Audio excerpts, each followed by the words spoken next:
Señores, ¿cómo están? Muy buenos días. Es un gusto saludarlos. ¿Cómo está Betanzo Sánchez?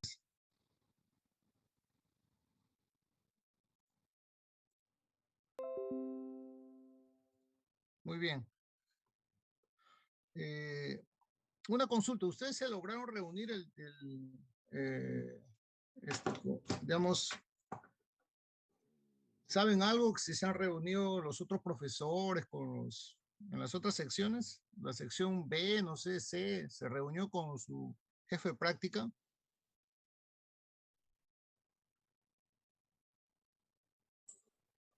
El profe, en la sección B sí tuvimos clase. ¿Y quién está ahí? El profesor, ¿quién es el Castillo. profesor? Profesor Castillo. Castillo. En la sección B. ¿Y en la sección C se han reunido?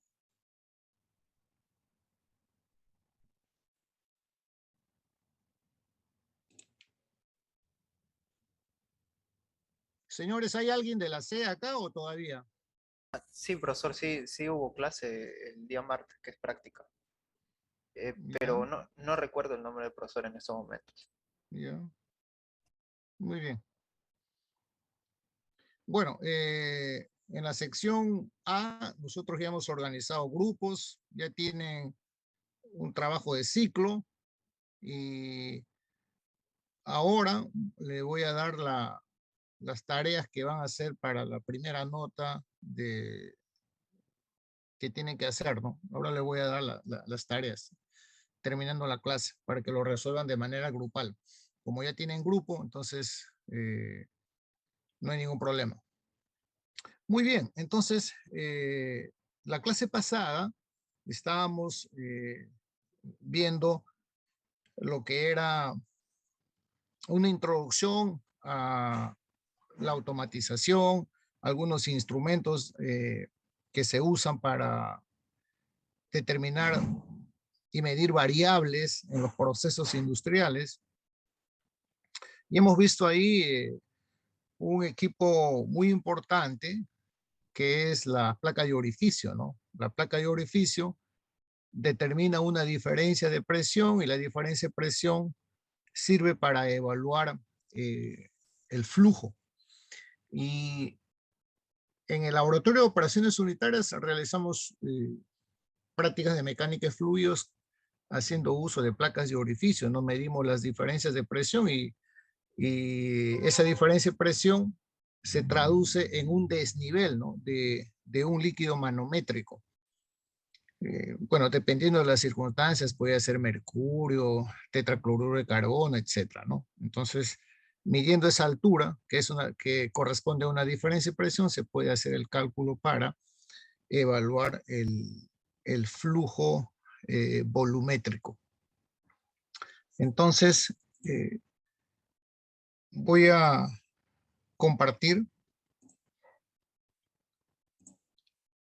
Voy a compartir este video y presten atención, por favor, ¿ya? Este es un video justamente de placas de orificio y instrumentos que se usan para medir caudales. ¿Se puede ver lo que estoy compartiendo? Sí, profe. Sí se ve, Muy profesor. bien, muy bien. Fíjense, este es un video bastante corto, como 5 minutos. Aquí van a ver lo que es la placa de orificio y justamente acá se ve la imagen y acá se ven los dos brazos a la cual está conectada un antes y un después la placa de orificio, fluido arriba, fluido abajo, y se supone que a la izquierda hay más presión, entonces en estos brazos donde está un líquido manométrico va a generar una diferencia de altura, y esa diferencia de altura sirve para medir flujo volumétrico. Presten atención, por favor.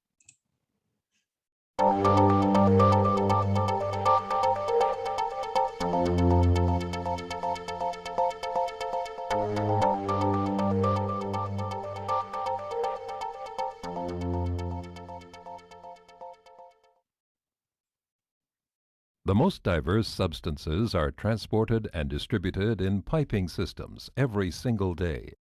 They can include solvents and chemicals, oil and gas, or steam for energy transmission. The fluids flowing through pipes often have completely different properties. Therefore, different principles for their measurement are required. One method is flow measurement, based on the differential pressure principle. Some 300 years ago, Swiss mathematician and physicist Daniel Bernoulli discovered the direct relationship between the pressure and speed of a fluid flowing in a pipe. Italian physicist Giovanni Battista Venturi also performed experiments on flow, and in 1797 he built the first flow meter for closed pipes, known as the Venturi tube. Here is how this measurement method works. Differential pressure flow meters have an artificial restriction integrated into the measuring tube, illustrated here by the example of an orifice plate.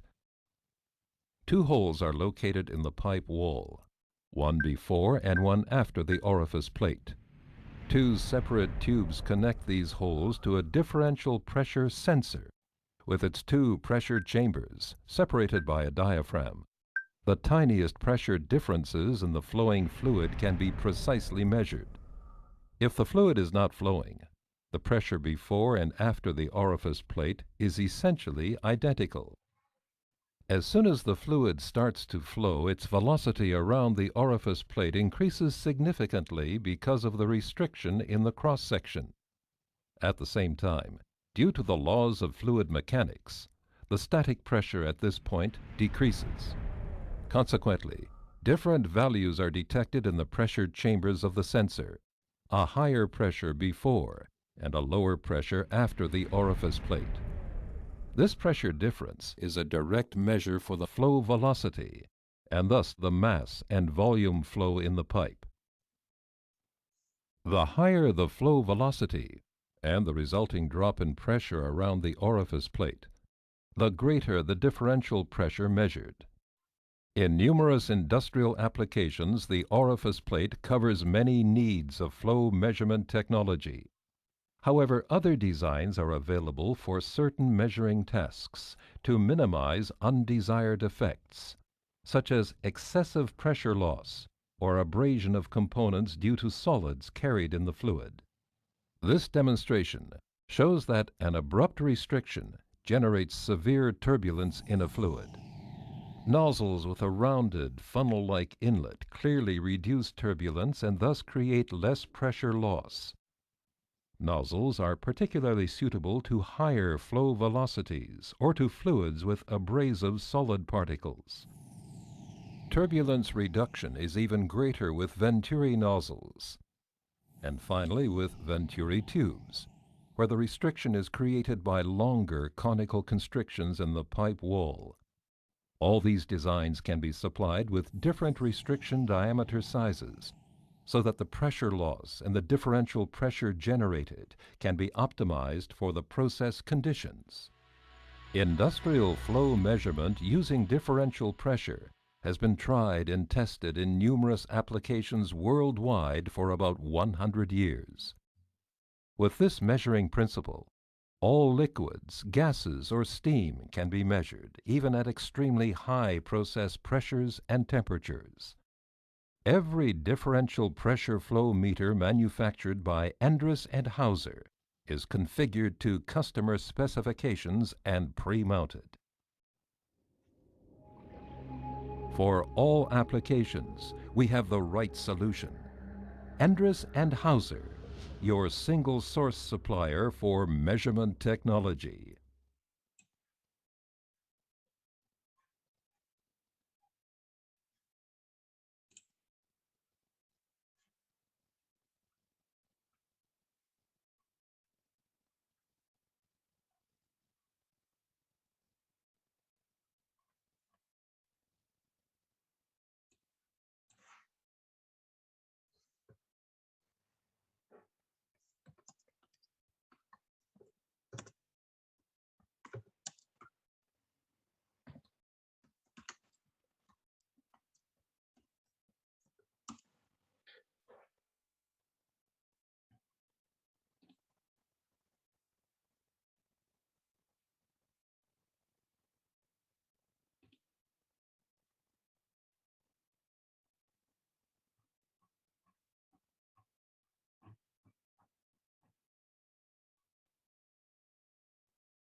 Los fluidos que circulan en las tuberías generalmente tienen propiedades completamente distintas. Por lo tanto, se requieren distintos principios para su medición. Uno de los métodos de medición se basa en el principio de presión diferencial. Hace unos 300 años, un físico y matemático suizo llamado Bernoulli descubrió la relación directa entre la presión y la velocidad de un fluido que circula a través de una tubería. Un físico italiano llamado Venturi también desarrolló experimentos con fluidos y en 1797 construyó el primer caudalímetro para tuberías cerradas. Ahora es conocido como tubo de Venturi. Así es como funcionan los caudalímetros por presión diferencial. Tienen una restricción artificial integrada al tubo de medición.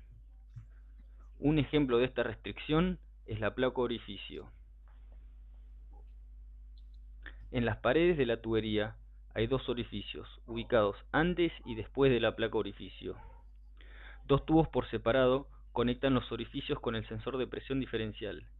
A través de dos cámaras separadas por un diafragma, es posible medir con precisión presiones diferenciales muy pequeñas. Cuando el fluido no circula, la presión antes y después de la placa es básicamente la misma. A medida que el fluido comienza a circular, la velocidad en las cercanías de la placa comienza a crecer significativamente, debido a la reducción de área transversal. Al mismo tiempo, la presión estática en ese punto comienza a disminuir. En consecuencia, se detectan distintos valores de presión en las cámaras del sensor, una alta presión antes de la placa y una baja presión después de la placa. Esta diferencia de presión es una medida directa de la velocidad del fluido y por lo tanto del caudal másico y volumétrico a través de la tubería.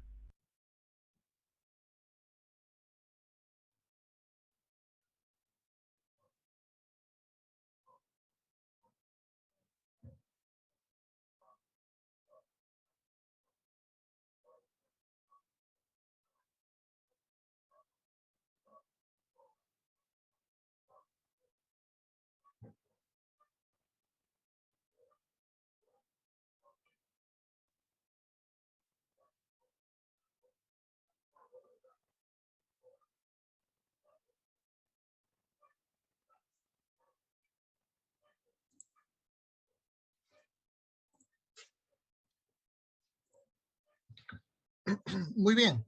Entonces, han podido apreciar cómo funciona una placa de orificio, ¿no? Y la importancia que tiene para medir los flujos de fluidos, gas, líquidos, etcétera, ¿no? Entonces, este es un instrumento ampliamente usado a nivel industrial.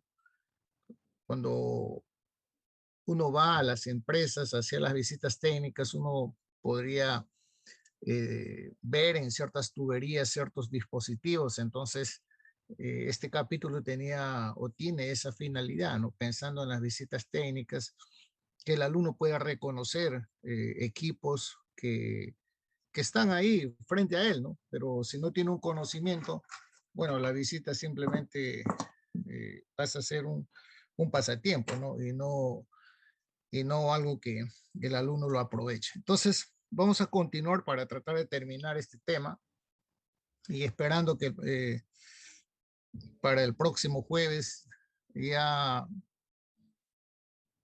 tengamos o tenga el correo y la clave para la clase del jueves, ¿no? O sea, ahorita todavía no tengo nada de eso y espero que en las horas de hoy día o en el transcurso de los días, ese correo lo pueda tener. Dan un correo para cada clase, ¿no? Es un poco complicado. Muy bien, entonces nosotros nos quedamos la clase pasada, eh, estábamos viendo, habíamos llegado a estos, ¿no? A las placas de orificio, habíamos llegado a esa parte. Betanzo, llegamos a esto, ¿no?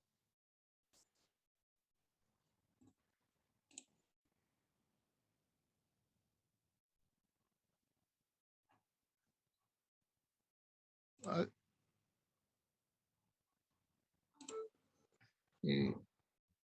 habíamos visto placas de orificio y habíamos visto esto, ¿no? Entonces, y justamente aquí hay algo importante que es interesante saberlo, ¿no? En este caso, la ecuación de continuidad, ¿no? La ecuación de continuidad viene a ser la conservación de masa, ¿no? La conservación de masa. Entonces, el flujo volumétrico, por ejemplo, en esta situación que vemos, el flujo volumétrico en 1 debería ser el flujo volumétrico en 2. El flujo másico en 1 debería ser el flujo másico en 2.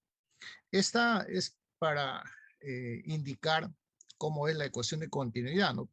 Porque en la realidad podríamos tener una entrada y podríamos tener más de una salida.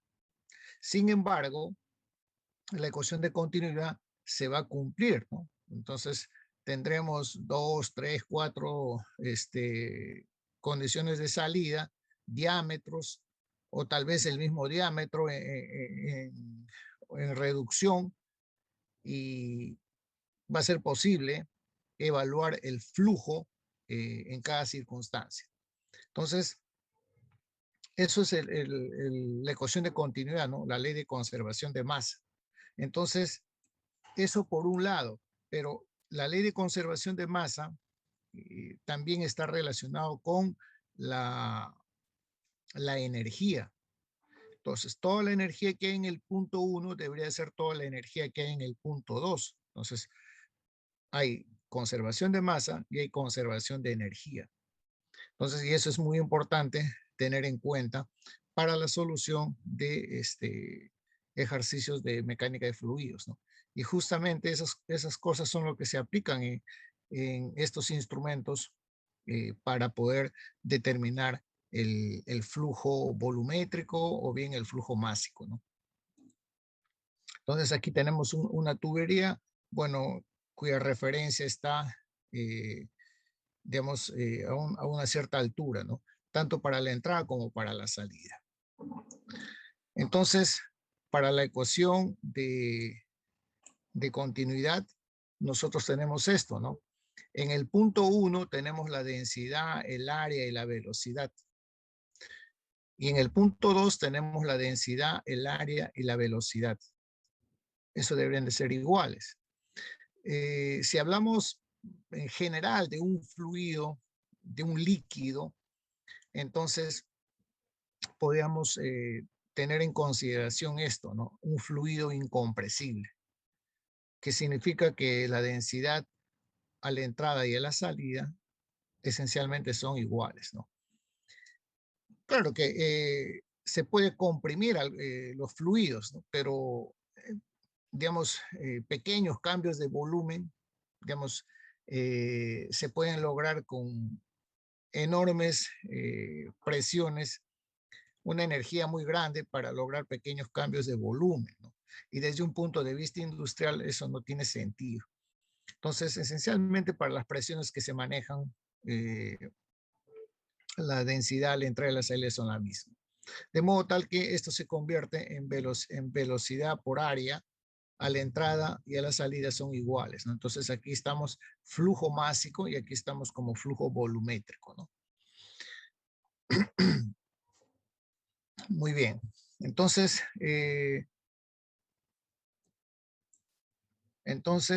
bueno, el caudal, eso ya dependerá en qué unidades lo vayan a medir, en metros cúbicos, pies cúbicos, galones, etcétera, ¿no?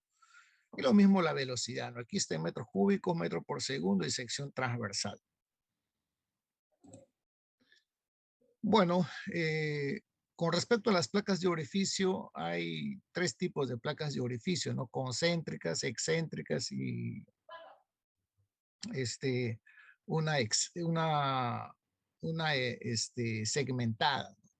Pero todos cumplen la función de registrar una diferencia de presión.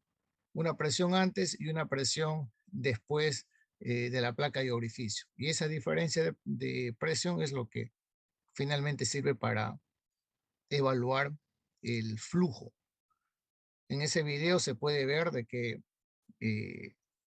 debido a la presión mayor a la izquierda, esa membrana que separa la zona de alta presión de la zona de menor presión, digamos, vamos a llamarlo así, se hincha ligeramente hacia la derecha, ¿no? Y eso empuja al líquido manométrico hacia arriba, generando una diferencia de altura con respecto al de la derecha, ¿no? Muy bien.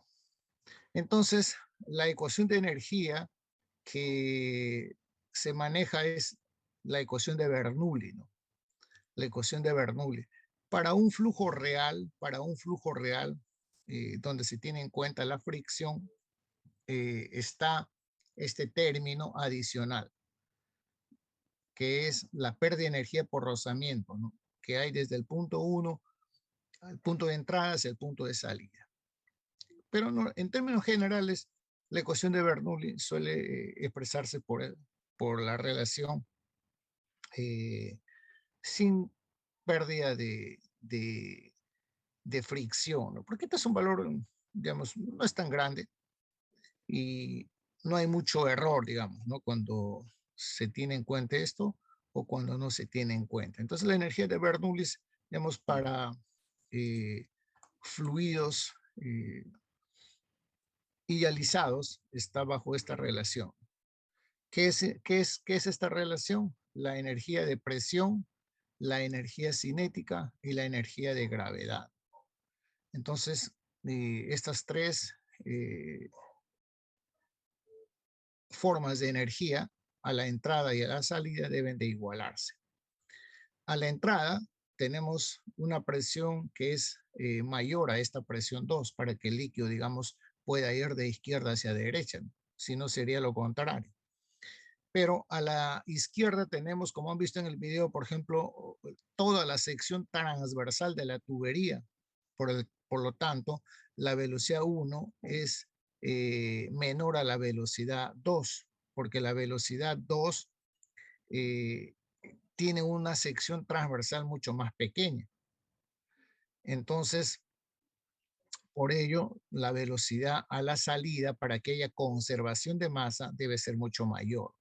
Y bueno, estos términos de energía gravitacional pueden estar o pueden no estar. En general se escribe así, ¿no? Hace un momento, vieron ustedes este H1, bueno, porque la referencia está en el suelo, ¿no?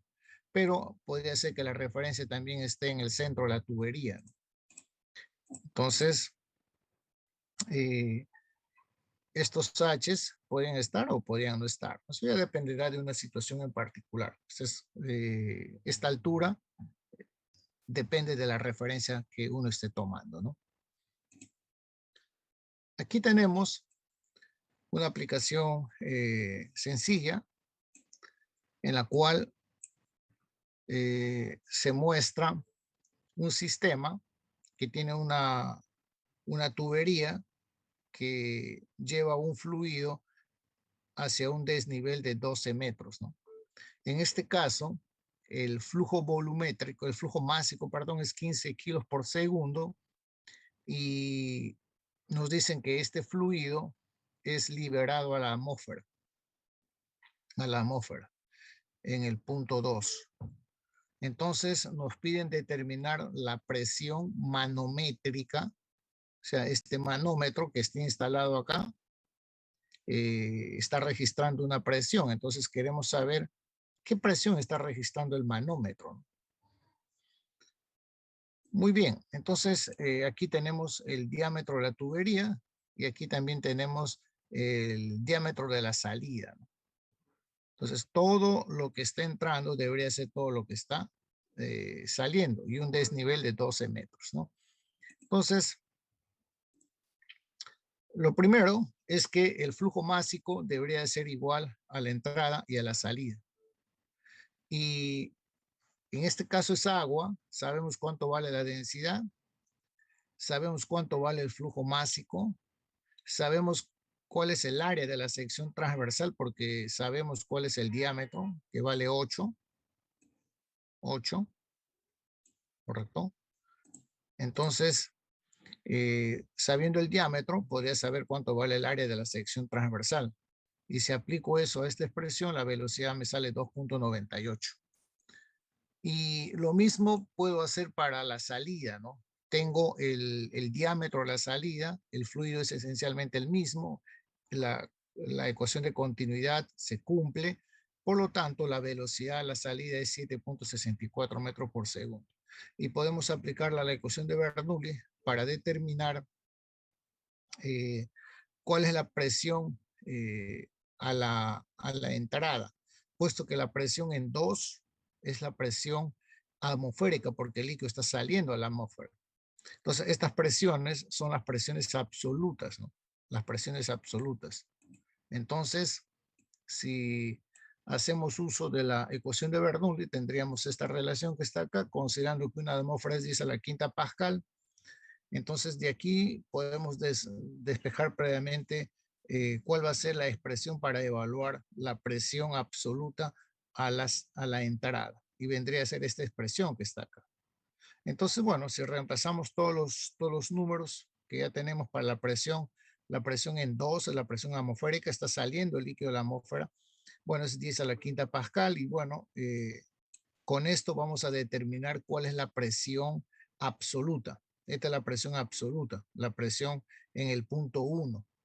Pero a nosotros nos piden cuál es la presión manométrica, ¿no? Entonces, para tener la presión manométrica, tendría que quitarle a este valor la presión atmosférica. Entonces, ese manómetro estará registrando, digamos, 142.344 pascal o 142 kilopascal, que es igual también a 1.42 atmósferas o 21 libras por pulgada cuadrada. Entonces, también podemos pasar estas presiones a bars, porque hay instrumentos que están en bars, correcto, otros están en PSI, inclusive hay otros que tienen hasta 2 o 3 sistemas de unidades, ¿no?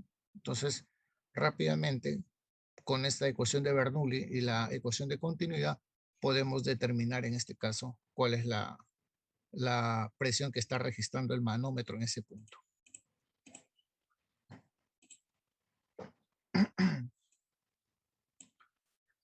Bueno, en las aplicaciones de una placa de orificio, dice acá, al ser un elemento de medición de flujo de caudal, la placa de orificio tiene una gran variedad de aplicaciones, ¿no?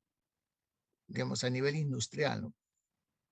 Estamos en donde se aplican estos dispositivos en industrias químicas, tratamiento y distribución del agua, gas, en plantas que producen aceites, industrias de bebidas, calderas, en motores para medir el caudal del combustible, en procesos productivos donde es necesario conocer el caudal de un fluido.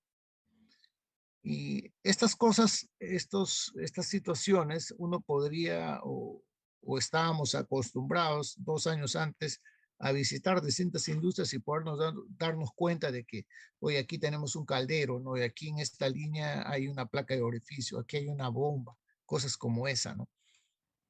Entonces, las características de una placa de orificio pueden soportar temperaturas de hasta 800 grados Celsius, pueden trabajar con fluidos a presiones de hasta 400 bars. Mira, tiene una exactitud de un 0.5% de la medición del caudal. Bueno, otro instrumento que se usa también bastante en la industria son los medidores de área variable, ¿no? En este caso, el rotámetro. El rotámetro es un medidor de flujo de área variable. En este caso, el rotámetro tiene un flotador. Aquí vemos un flotador.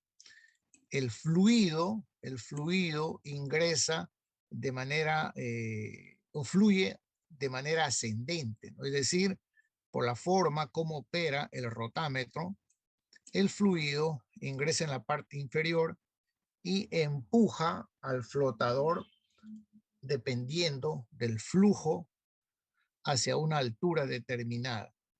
Entonces, el rotámetro ya está calibrado y uno puede leer directamente qué flujo está pasando a través de ese rotámetro.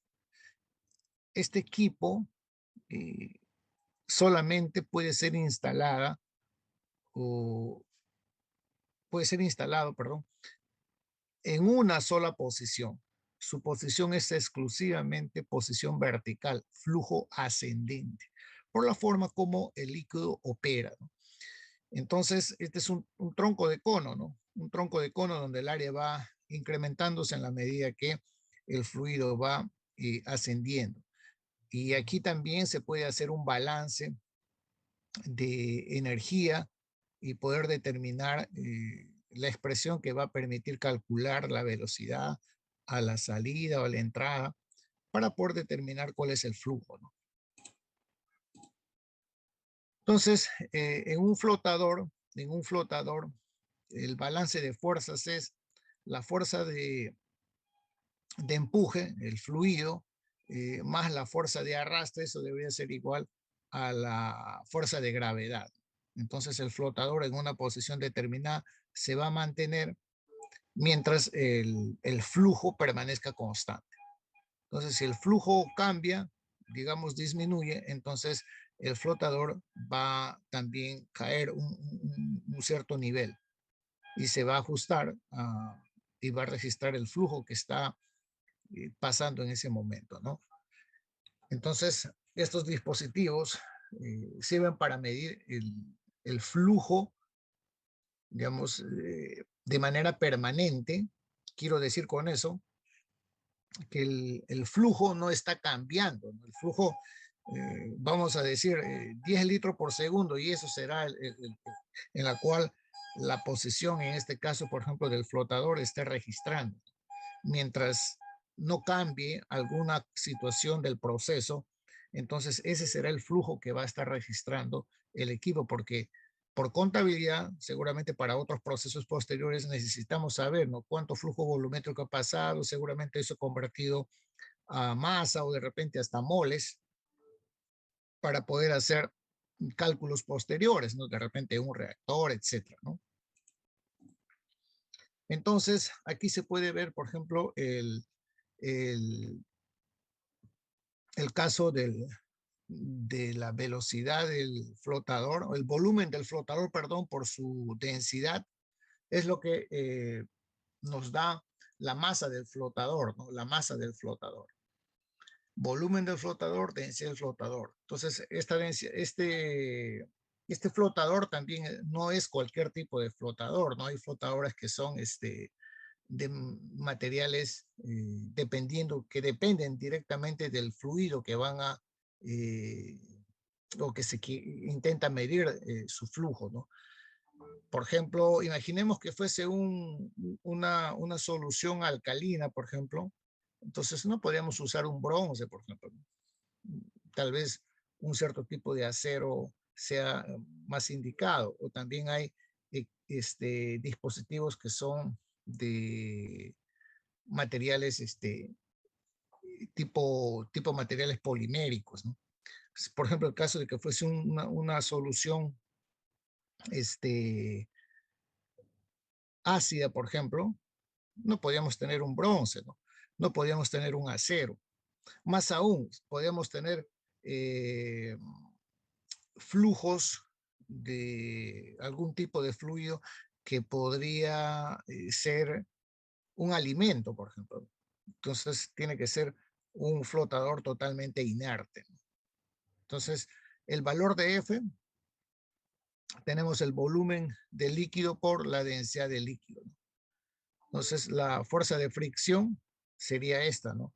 La densidad del líquido por el área de la sección transversal del fluido, su velocidad 2 veces G. Y este C es un coeficiente que se llama coeficiente de arrastre del flotador, ¿no? Entonces acá está velocidad del fluido, área de la sección del flotador y la sección de entrada del tubo, porque tiene un área de entrada y un área de salida, ¿no? Bueno, cuando esas ecuaciones se ordenan de una manera para obtener la velocidad, esta sería la expresión para obtener la velocidad, ¿no? Tenemos la gravedad, la diferencia de densidad, y este coeficiente de arrastre normalmente ya están expresadas en tablas, ¿no? En tablas. Y este coeficiente va directamente relacionado con la viscosidad del fluido. Seguramente cuando llegan el curso de mecánica de fluidos, van a poder un poco más hurgar en este coeficiente. Nuestro propósito no es hacer ahorita el curso de mecánica de fluidos, ¿no? En el curso de cantidad y movimiento, ahí van a ver con un poco más de detalle este coeficiente, ¿no?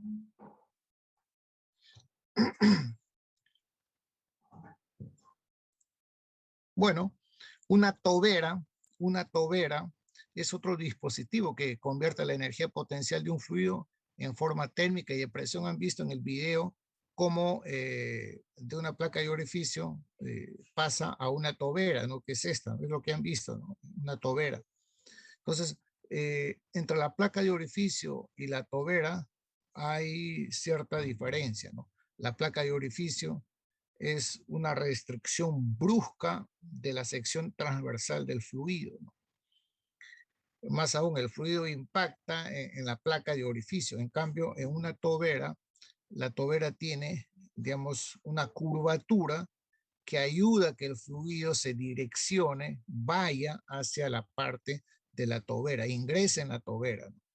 Igual vamos a tener que en la misma placa de orificio, el área de la tubería y el área de salida va a ser la misma, sino que en esta situación hay menor pérdida de energía por parte del fluido. ¿Por qué? Porque, bueno, el fluido está siendo ayudado con estas curvaturas, está siendo direccionado para poder, digamos, fluir con mayor facilidad a través de este dispositivo. Y luego, igual aquí va a tener esta tobera, se puede tener aquí debajo ya la instalación del líquido manométrico para poder registrar la caída de presión o la diferencia de presión entre la entrada y la salida. Y eso nos va a permitir evaluar el flujo. Entonces, las aplicaciones en la industria de los sistemas de control, ¿no? Hoy en día, a nivel industrial, los procesos están bastante automatizados, ¿no? Cuando digo esto, me refiero pues a industrias que cumplen una serie de normativas, ¿no? Cumplen dentro del tema ambiental, dentro del tema de seguridad, dentro de los procesos que llevan a cabo para poder obtener productos siempre de calidad, ¿no? Pero cuando se tienen industrias que son informales, pues no podemos esperar nada en ese sentido. Más aún ahí hay simplemente se trabaja, bueno, a la suerte, ¿no? Como es el caso, por ejemplo, de la minería, digamos, que llaman minería artesanal, ¿no? Minería ilegal, donde usan químicos, no hay ningún control en nada, ¿no? Ni de químicos, ni de equipos, menos, digamos, se tiene en cuenta la salud, ¿no? Las calderas de vapor, bueno, es un equipo que es ampliamente usado en distintos tipos de industrias, ¿no? Por ejemplo, las calderas se usan en la industria de producción de harina y pescado, que en algún momento vamos a ver eso más adelante, la industria de harina y pescado. La industria de harina y pescado utiliza grandes equipos de calderas para producir vapor y ese vapor se usa, digamos, principalmente para hacer la cocción de la anchoveta, ¿no? Y se requiere grandes cantidades de vapor porque también se manejan pues cientos de toneladas de anchoveta para poder producir harina de pescado, que es un producto bandera de nuestro país, ¿no? Entonces, también se usa, por ejemplo, calderas a ver, en la industria de producción de santatos, por ejemplo, que siempre nos han dado la oportunidad de ir a visitar Renasa, por ejemplo, ¿no? Renasa tiene 3 calderos que son pirotubulares, me parece que son, donde se producen vapor para los procesos productivos para desarrollar diversos tipos de productos, dentro de ellos los santatos, que son reactivos químicos que sirven para flotar minerales, ¿no? Cobre, plata, plomo. Los santatos hay varios tipos de santatos dependiendo del tipo de alcohol que se use para producirlo, ¿no? Lo mismo sucede, por ejemplo, en industrias de fabricación de bebidas, ¿no? En Bacus también hay calderas, ¿no? Por ejemplo, se usa vapor para esterilizar, por ejemplo, ¿no? Estoy citando algunas, ¿no? Esa energía se usan para previamente las botellas de bebidas que salen a la ciudad, luego regresan a la planta. eh, Esas botellas son lavadas, pero no son suficientes, ¿no? Eso. Entonces hay que esterilizar y si eso se hace con vapor. Lo mismo en la planta envasadora de Arca Continental, donde uno de sus productos es Coca-Cola, ¿no? También en la industria minera también se usan calderos, ¿no? Para vapor, para distintos procesos que se requieren en la industria textil, ¿no? Para lavar telas, para hacer procesos de, de teñido, etcétera, ¿no? Se usa vapor, ¿no? Entonces es necesario ahí un equipo llamado una caldera, ¿no?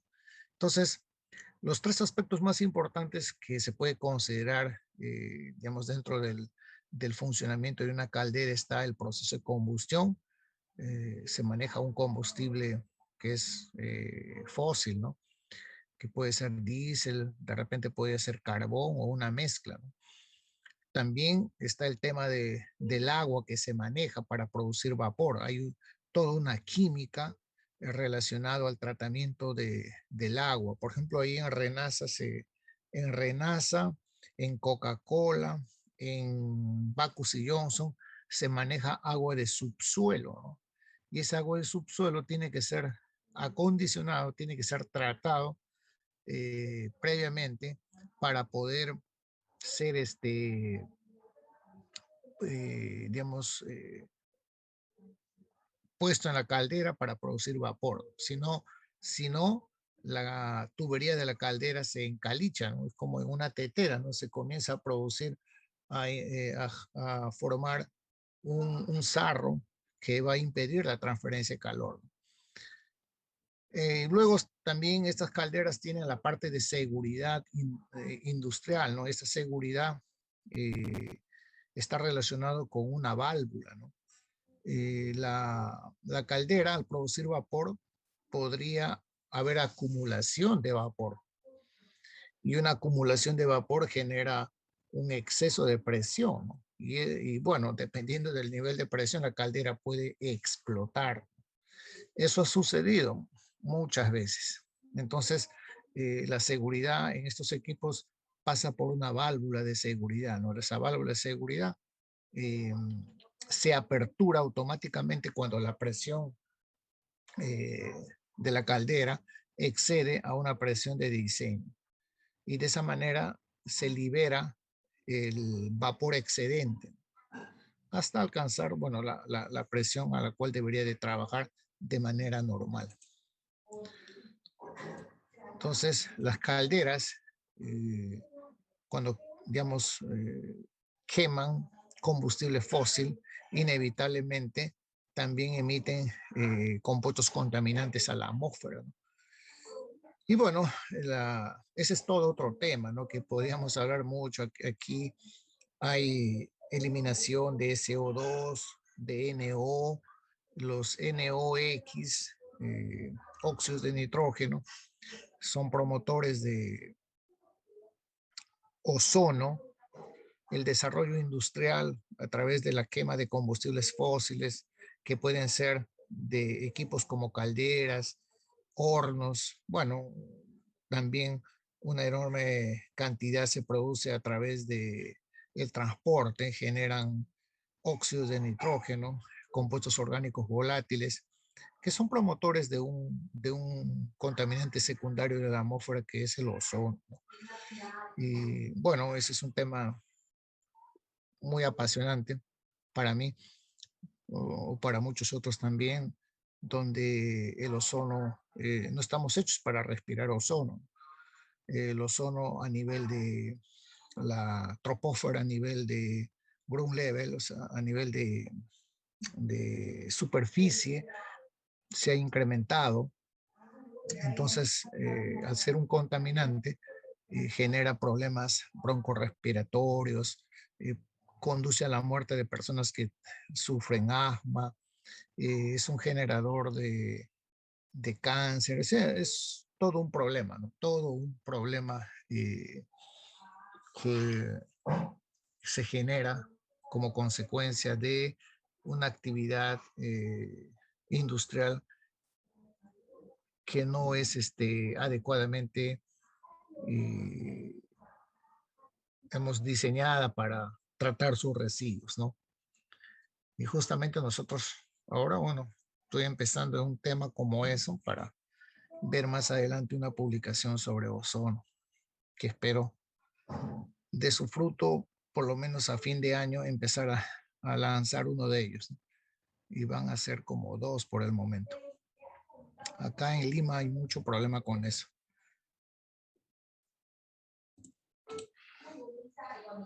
Muy bien. Bueno, el tratamiento químico del agua que se usa para producir vapor, eso es muy importante, ¿no? Bueno, hay aquí 2 temas que se involucran. Un tema es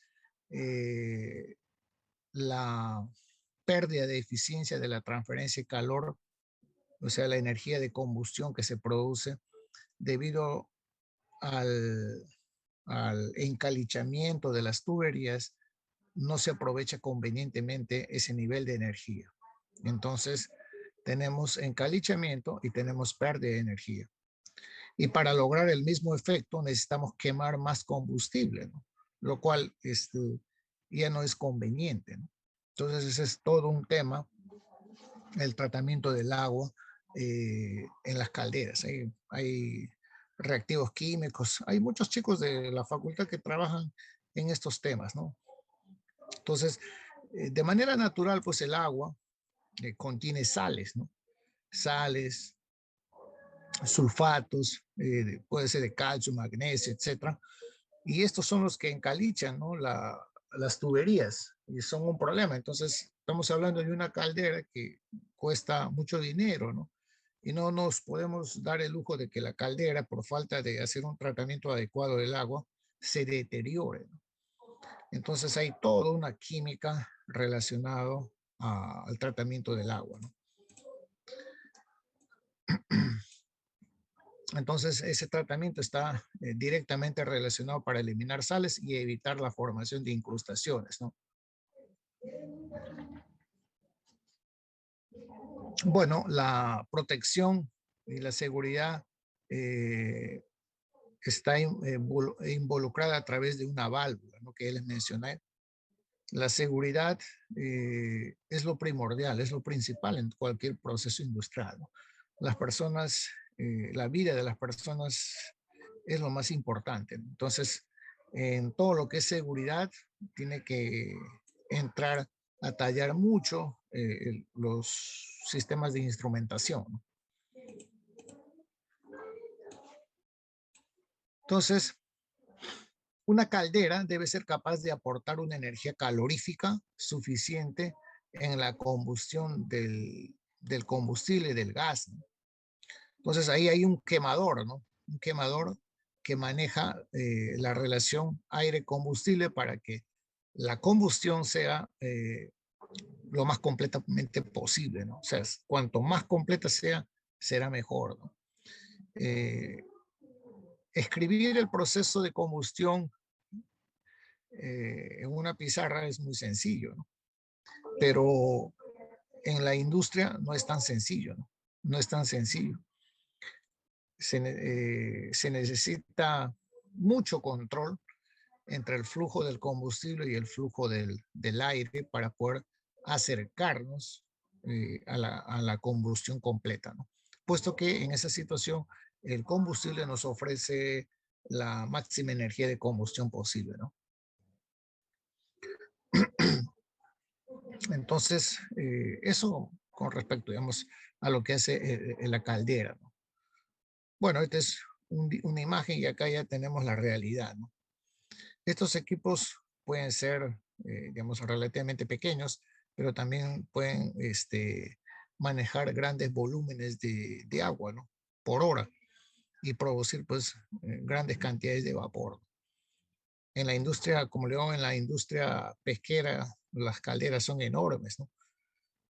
Para poder producir vapor que sea necesario para la cocción del pescado. Bueno, el secado se realiza a través de 3 etapas. En una de las etapas se usa vapor para poder ir progresivamente removiendo humedad de la harina de pescado. Bueno, hay otros equipos que son secadores y evaporadores, ¿no? Entonces, los secadores tienen por finalidad eliminar humedad, ¿no? Humedad de un sólido. Y cuando digo eliminar humedad, no necesariamente significa tener humedad cero, pero la reducción de la humedad en muchos productos como productos alimenticios es de suma importancia porque al reducir la humedad también podemos prolongar el tiempo de vida útil de un producto. Las bacterias están felices con una humedad, digamos, de 5% para arriba, ¿no? En un sólido. Entonces desarrollan su actividad biológica que saben hacer y que lo han hecho a través de millones de años, ¿no? Entonces en los alimentos se debe de reducir un buen nivel el contenido de agua para evitar la actividad bacteriana. Aquí los calderos, por ejemplo, acá se pueden hacer secado de hojas, por ejemplo, secado de hojas. Se puede hacer secado de acerrín. El acerrín, que antes era un subproducto sin valor, ya desde un buen tiempo atrás tiene un valor importante. Cuando se seca, se añade una serie de químicos, se pueden hacer tableros, ¿no? Y ustedes van a una oficina y ven una oficina muy bonita, ¿no? Porque, bueno, esos tableros encima tienen melamina que puede simular muy bien a la madera o pueden tener otros colores, ¿no?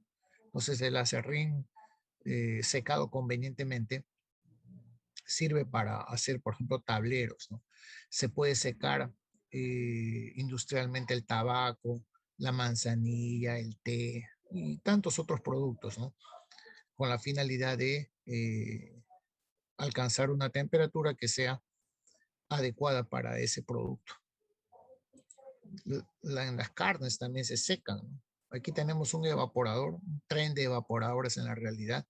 Los evaporadores se usan mucho en la industria, por ejemplo, de frugos, para concentrar frugos. Se usa mucho en la industria azucarera para concentrar el jugo de la caña hasta poder llegar a la cristalización y obtener azúcar, ¿no? La evaporación trabaja con un flujo de vapor para hacer hervir una solución y concentrar la solución. Aquí podemos ver vemos más o menos cómo funciona un evaporador, ¿no? En un evaporador tenemos un fluido, una solución diluida que tiene un flujo, tiene una composición, digamos 5%, 10%, una entalpía debido a la temperatura y esta solución diluida, debido a que se usa un flujo de vapor, esta solución hierve a una presión determinada en la cámara de evaporación, que en realidad son tubos. Aquí está por facilidad de esa manera. Entonces, un cierto flujo de vapor es producido y por lo tanto, el agua que había acá, una parte de esa agua es eliminado como vapor. Y de esa manera tenemos el nivel de soluto a la entrada es el mismo nivel de soluto a la salida. Entonces tenemos una solución concentrada, bajo este esquema se hace, por ejemplo, la producción de soda cáustica.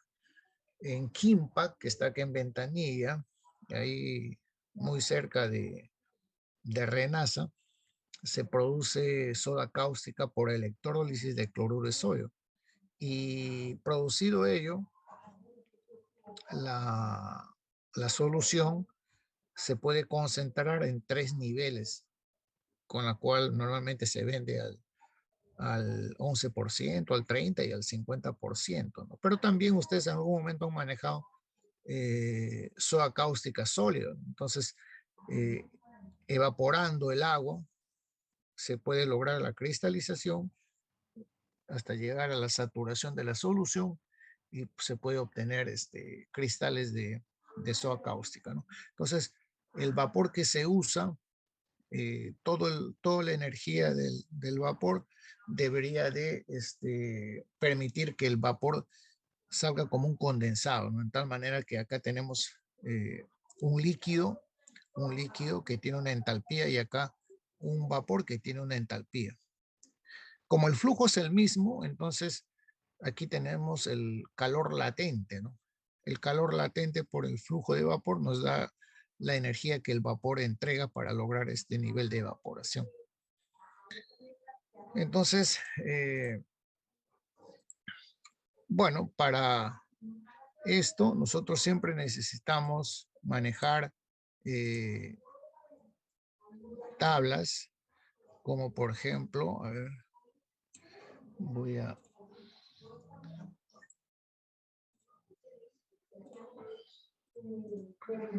tablas de propiedades termodinámicas del vapor, ¿no? Las tablas de propiedades termodinámicas del vapor, ahí está. Estas tablas de propiedades termodinámicas del vapor nos permite obtener la entalpía del líquido y la entalpía del vapor digamos, a una temperatura dada. Entonces, para hacer uso de estas tablas de propiedades termodinámicas, nosotros podemos ingresar con la presión o bien con la temperatura, ¿no? ¿Correcto? Y si no tenemos una temperatura en la tabla, entonces podemos hacer la iteración con 2 valores lo más cercano posibles, ¿no? Y podemos evaluar bien la presión o la temperatura y las entalpías del líquido y del vapor.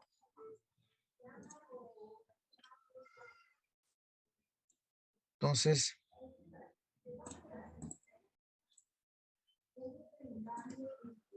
aquí tenemos el caso, por ejemplo, de los balances. ¿Qué balance se aplica acá en un evaporador? En el evaporador aplicamos 2 tipos de balance de masa, ¿no? Un balance general de masa, que es el flujo de entrada, el flujo volumétrico, debería ser, o flujo másico, el flujo de la solución concentrada más el flujo de vapor. Ese es el balance de masa general, pero también está el balance de masa del soluto, ¿no? Todo el soluto que ingresa en la solución de entrada, en la solución diluida, debería de ser todo el soluto que sale en el producto concentrado. Entonces, el flujo por la fracción de F a la entrada debería ser de L por XL, ¿no? Entonces, si nosotros sabemos de cuál es el nivel de partida y a qué nivel queremos llevar la concentración, podemos saber cuál va a ser el flujo del producto, ¿no? Y por lo tanto, podríamos saber qué flujo de vapor debería ser eliminado de la solución diluida. Entonces, este B o este V que dicen, que está ahorita como vapor, antes estaba acá como líquido, ¿no? Esto es parte de del agua de alimentación, ¿no? Que al retirarlo, bueno, permite llevar a la solución a un nivel de concentración. Entonces, el balance de masa permite eso, pero es importante que nosotros podamos tener el cálculo para el flujo del vapor, ¿no? El flujo del vapor. Y además, sabiendo el flujo de vapor, nosotros podemos calcular cuál es el área del evaporador. Entonces, aquí tenemos el balance de energía para evaluar el flujo del vapor, ¿no? La entalpía de la alimentación es esto, ¿no? La capacidad calorífica de la alimentación por la diferencia de temperatura. La temperatura en F a la entrada menos la temperatura de referencia. La temperatura de referencia, estamos tomando la temperatura de salida del producto ya concentrado. Por eso aparece L acá. Pero la entalpía del concentrado, en este caso va a ser 0 porque tenemos la temperatura L menos la temperatura de referencia, pero como la temperatura de referencia es la misma temperatura de esa línea, entonces la entalpía es 0, ¿no? Entonces aquí nosotros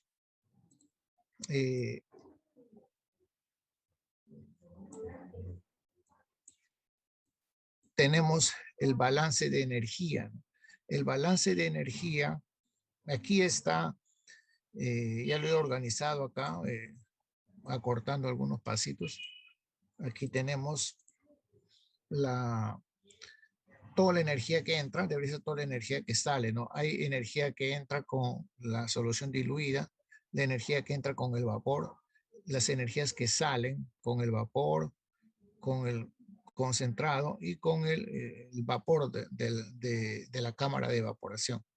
Entonces, esta diferencia de entalpía del vapor y del condensado es lo que se llama calor latente, ¿no?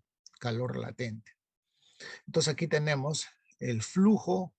Este viene a ser toda la energía que ingresa con la alimentación, más la energía que ingresa con el vapor. Debería ser toda la energía que sale con el producto concentrado, en este caso HL0 más el vapor que se produce por su calor latente, ¿no? Entonces, esta cámara de evaporación, por ejemplo, podría estar trabajando a una atmósfera o menos de una atmósfera. Entonces, la solución diluida puede estar hirviendo a 80 grados, 90 grados. Entonces, la tabla nos va a permitir obtener los calores de líquido en la solución y del vapor, y por lo tanto este calor latente, ¿no? La diferencia. Entonces, esta relación nos permite obtener el flujo de vapor, ¿no? El flujo de vapor, porque esto es conocido ya del balance de masa, esto es de tablas, esto es dato, esta es la capacidad. Aquí esto debería ser un sub, ¿no? Un sub capacidad calorífica de la alimentación. No voy a confundir como que este es F, no 2 veces, sino que acá voy a ver si lo puedo arreglar. Voy a ver si lo puedo arreglar acá. A ver. A ver. Voy a copiar esto que está acá.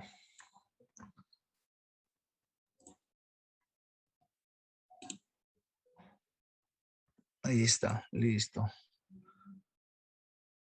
Todo se puede. Siempre hay la posibilidad de mejorar. Siempre. Aquí está. Muy bien, entonces ahora sí.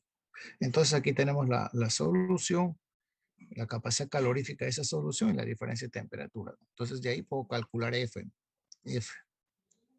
o W, perdón, el W, puedo calcular el flujo de vapor, es decir, ¿qué flujo de vapor necesito para, digamos, el flujo de vapor que va a depender de una presión o de la temperatura para obtener este nivel de remoción de agua de esta solución diluida, ¿no? Y llevarlo al nivel de concentración deseado. Entonces, si sabemos el flujo de energía calorífica, ese flujo de calor está relacionado con la capacidad calorífica, en este caso el coeficiente global de transferencia de calor por el área, por la diferencia de temperatura que representa la temperatura del vapor menos la temperatura a la cual está funcionando la cámara de evaporación. Esto puede ser a vacío, menos de una atmósfera, pero la tabla me va a decir, digamos, está funcionando a una atmósfera, a 0.8, y eso lo puedo convertir a kilopascal, ¿no? Dependiendo de la tabla.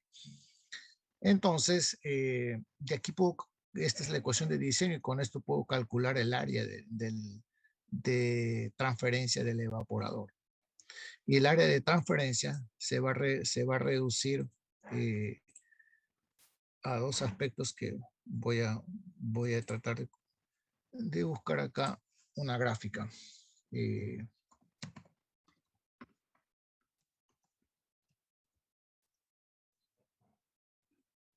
Esa área va a estar relacionado con una serie de tubos que pueden ser tubos horizontales o tubos verticales. Vamos a ver.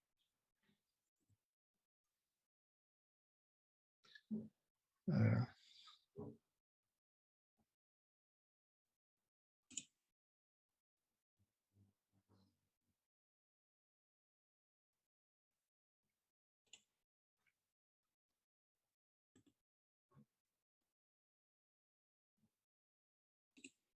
Voy a colocar acá.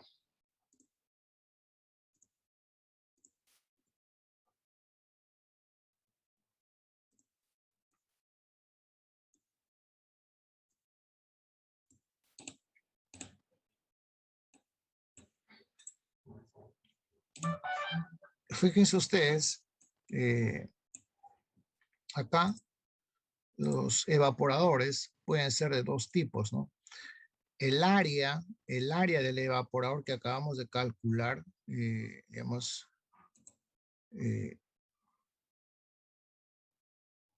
mediante esta fórmula, el área del evaporador,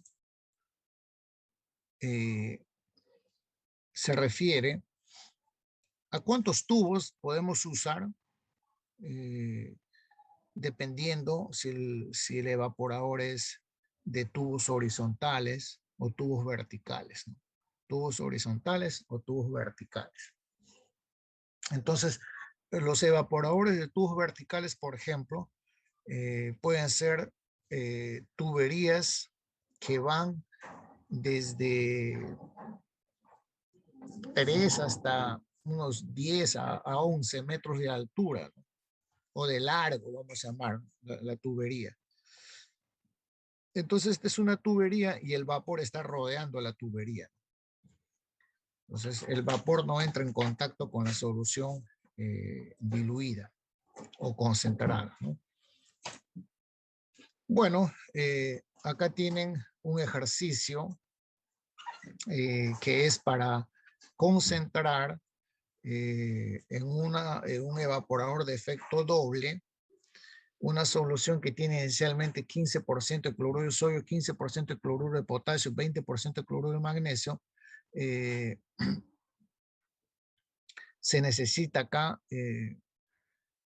con una alimentación de 1250 kilos por hora, sabiendo que se reduce en el primer efecto 50% del agua inicial y en el segundo efecto el 20% del agua inicial, calcular las concentraciones a la salida del evaporador 1 o efecto 1 al igual que las concentraciones a la salida del efecto 2, ¿no?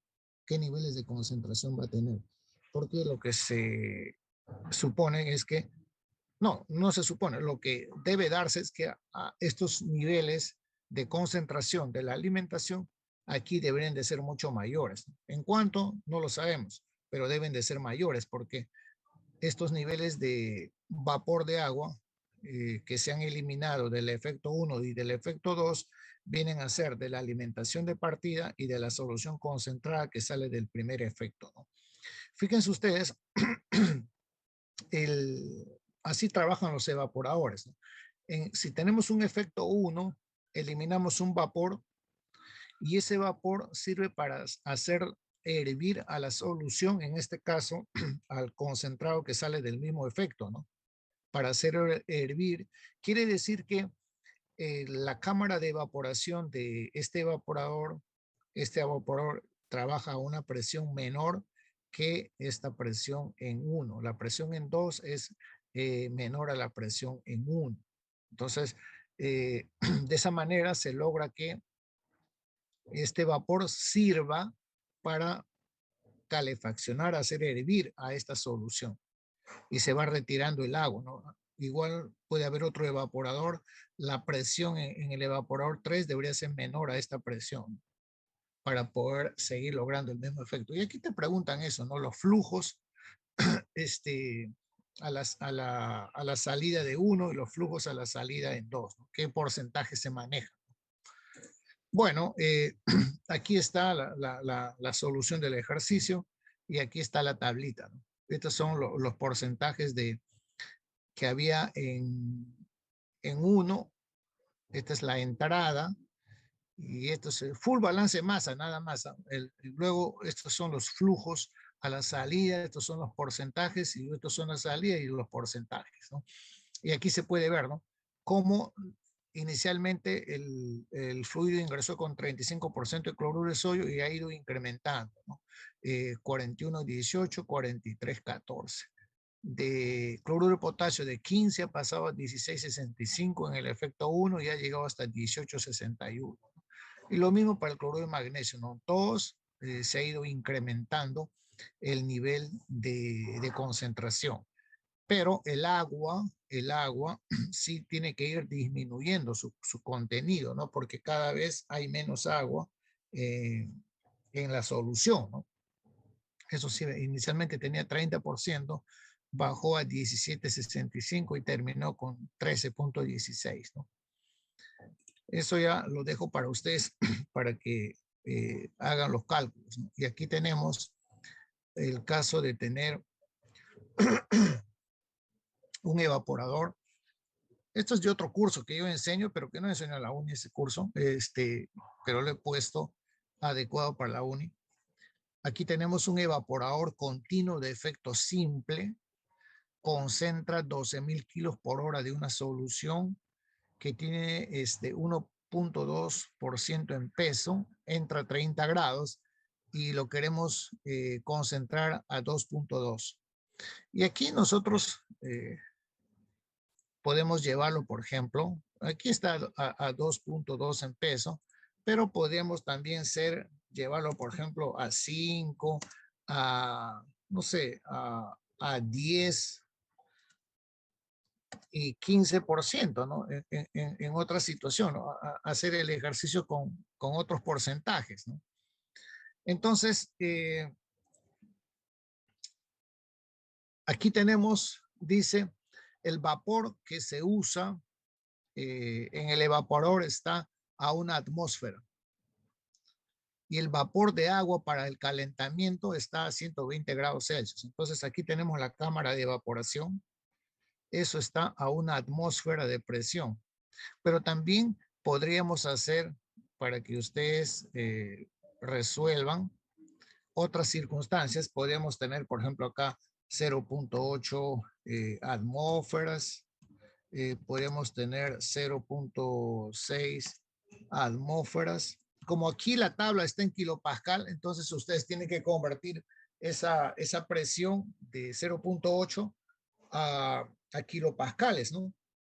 para poder hacer uso de la tabla. Entonces, estos son otros, ¿no? Usted podía elegir varias combinaciones. El mismo ejercicio tiene una serie de combinaciones posibles, ¿no?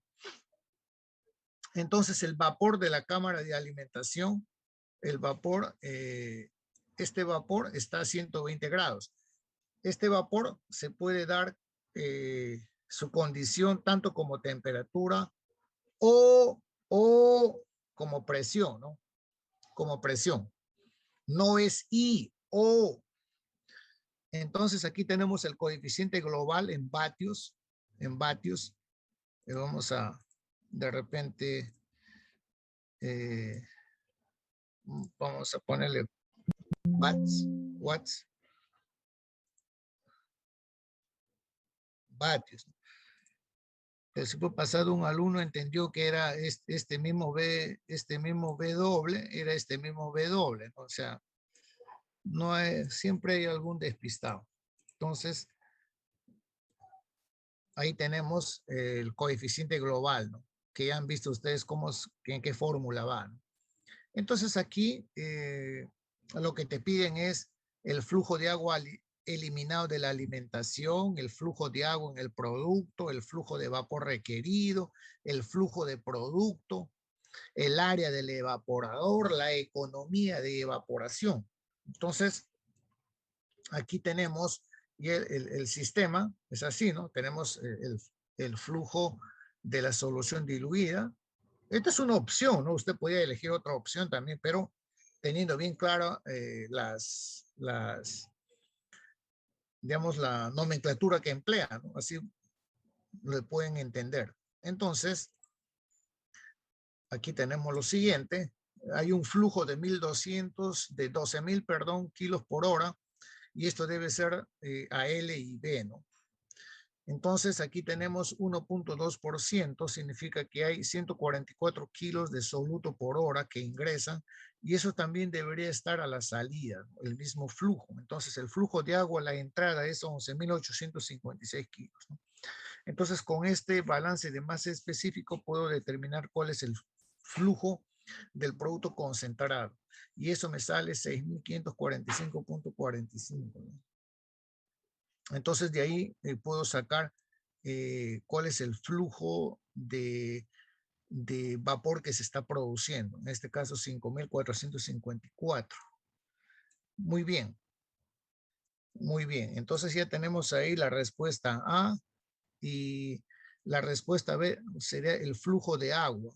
El flujo de agua, fíjense ustedes, acá dice el flujo de agua en el producto, ¿no? El flujo de agua en el producto. Entonces, el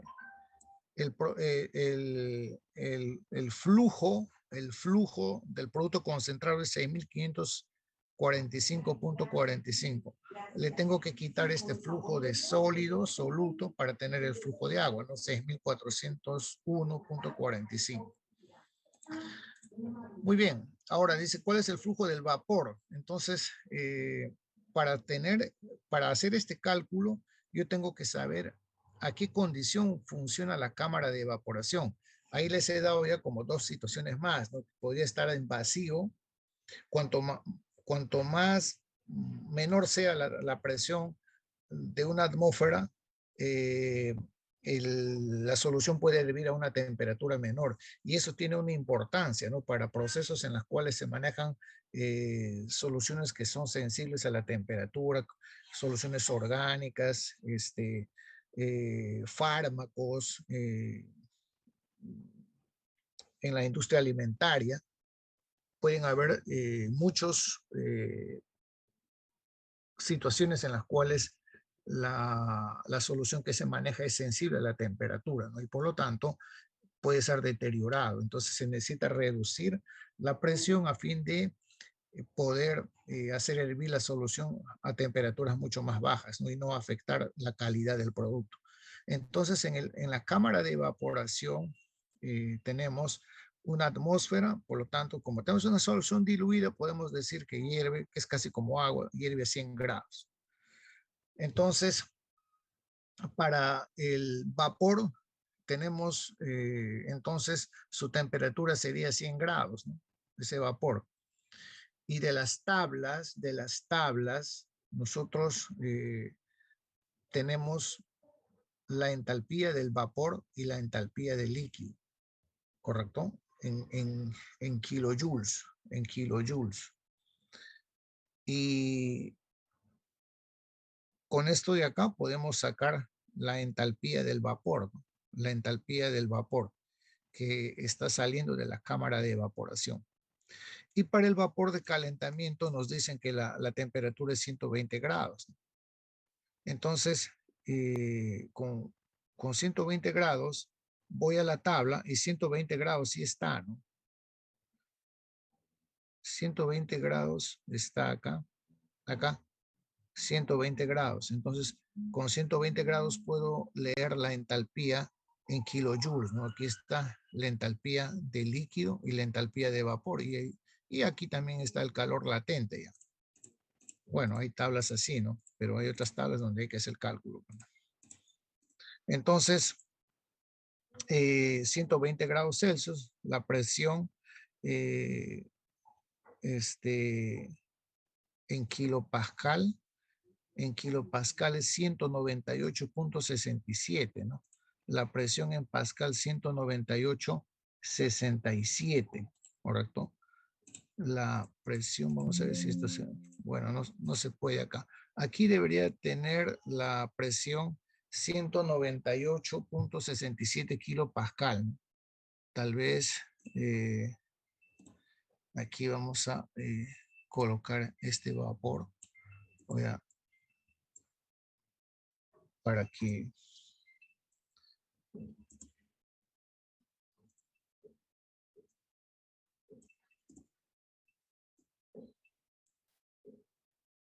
aquí tenemos la temperatura del vapor es eso, y para esta temperatura la presión del vapor es 198.67 kilopascal, correcto, que es lo que normalmente se suele usar, esto. Entonces, esto hay que tener en cuenta.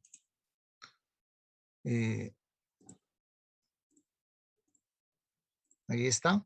Entonces, para estos 120 grados Celsius, su presión es 198.67, ¿no? Y bueno, esto de acá se puede convertir, ¿no? Se puede convertir a kilopascal. Entonces, de la tabla puedo leer estos valores, ¿no? Estos valores, la entalpía del líquido y la entalpía de vapor, y la diferencia me da el calor latente.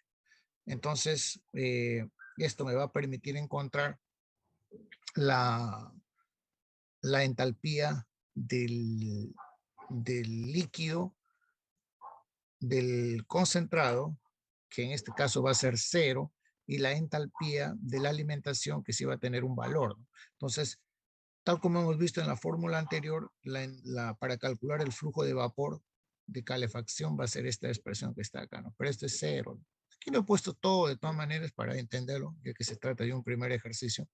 0, ¿no? De aquí sale el flujo de vapor 6.940.3 kilos por hora. Entonces, ¿cuál es el flujo de calor que el vapor entrega? Va a ser el flujo de vapor por su calor latente, ¿no?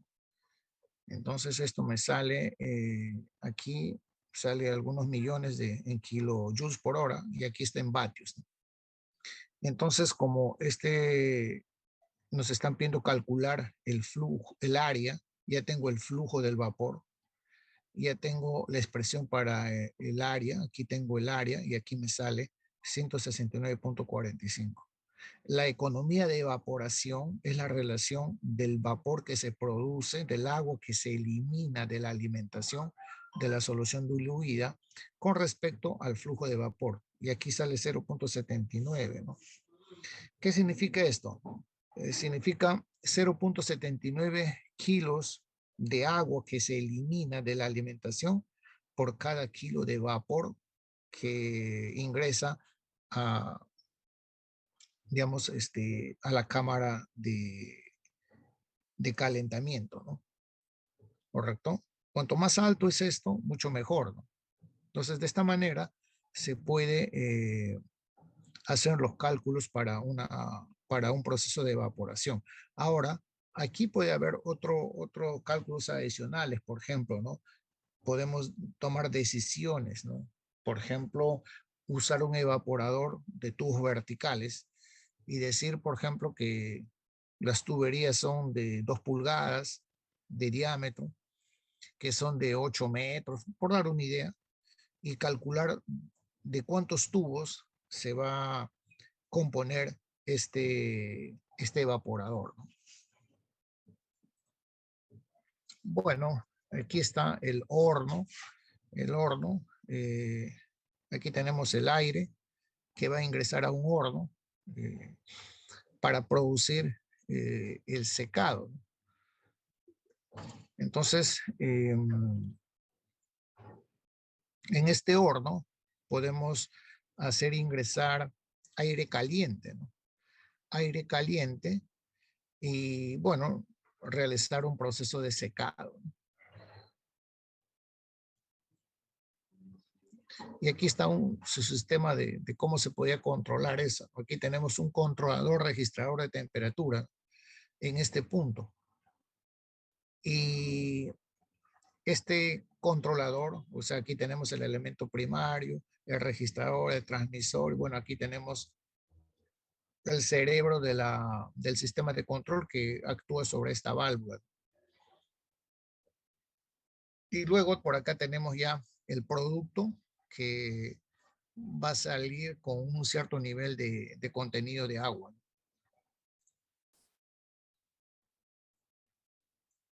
Bueno, los secadores rotatorios son cilindros, digamos, un esquema es esto, ¿no?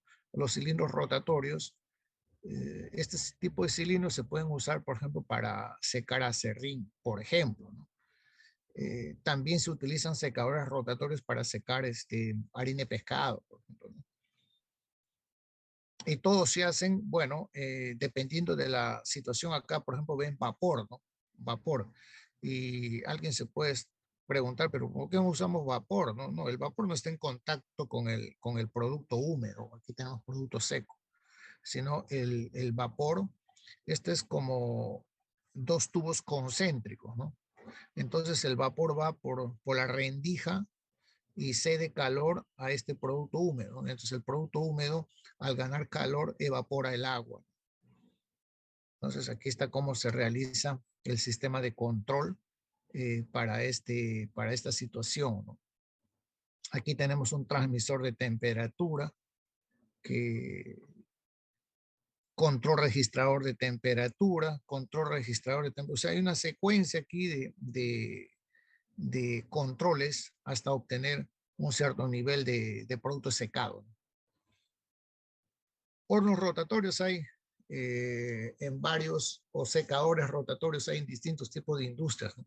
En la industria alimentaria también existen secadores rotatorios, ¿no?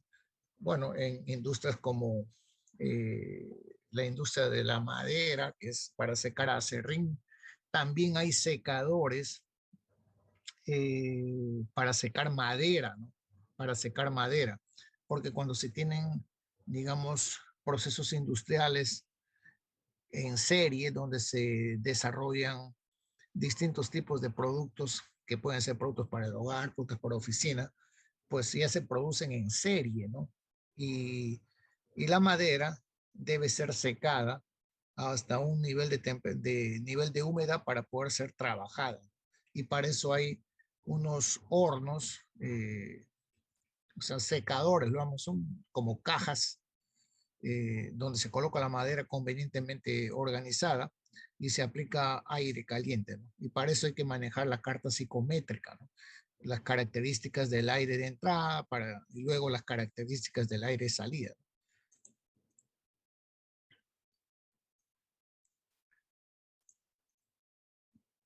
Aquí se pueden ver, ¿no? Los evaporadores, cómo funcionan. Estos dos tipos de evaporadores existen, tubos horizontales y tubos verticales, ¿no? A veces por espacio no es posible tener un evaporador pues de 10 metros de altura, ¿no? Entonces seguramente un evaporador como esto va a ser requerido, ¿no? Hay muchos factores para tomar una decisión. Bueno, de cómo funcionan, etcétera, ¿no? Esto pueden funcionar fluidos, tanto el fluido a concentrar como el vapor ingresan en el primer efecto, ¿no? Y van avanzando. Pero también podría ser que es en contracorriente, ¿no? El vapor acá y la solución diluida acá, ¿no? Y la solución va avanzando y bueno, se va concentrando. Este es un evaporador de efecto simple, ¿no? En general, ¿cómo funciona un evaporador con un caldero? Ese vapor que hace un momento hemos hecho el cálculo viene de un caldero. Entonces, este caldero produce el vapor que es alimentado a las calderas. Ahora, dependiendo de qué envergadura sea la empresa, pues tenemos un evaporador bastante grande, digamos, ¿no? Por ejemplo, en el caso de la industria de harina y pescado. Y también dependiendo de este nivel de flujo que manejamos, ¿no? Y su nivel de concentración. Entonces podemos tener 2, 3 o más efectos, ¿no? Pero la idea va a ser la misma. Bueno, acá está cómo se realiza el control de un evaporador de efecto simple. Pues, en el fondo tenemos un producto concentrado. Del evaporador sale un vapor. Entonces, aquí tenemos un control registrador de presión.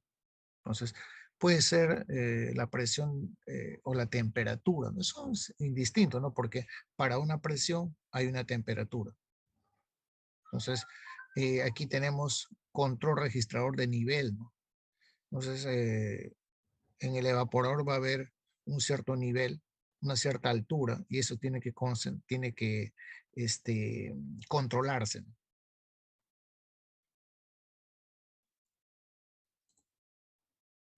Bueno, aquí tienen otro ejercicio para que se distraigan. Es la misma lógica del caso anterior.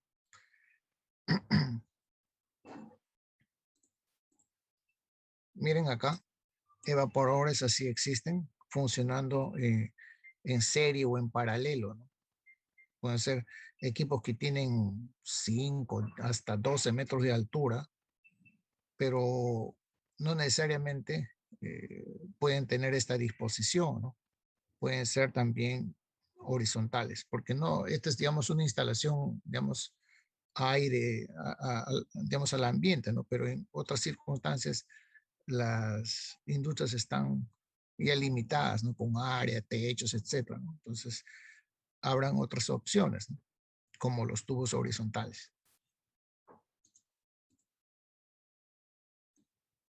Bueno, este es el caso anterior.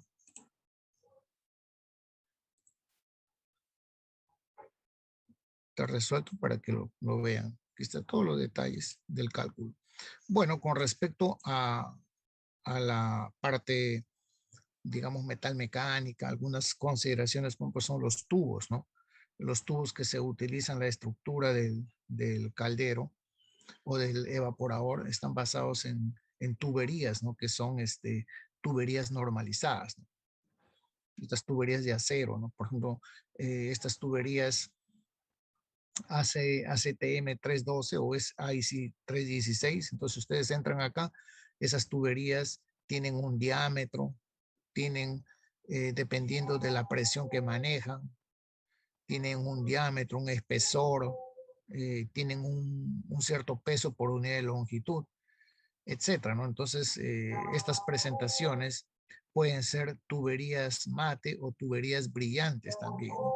Eso ya dependerá de una aplicación en particular.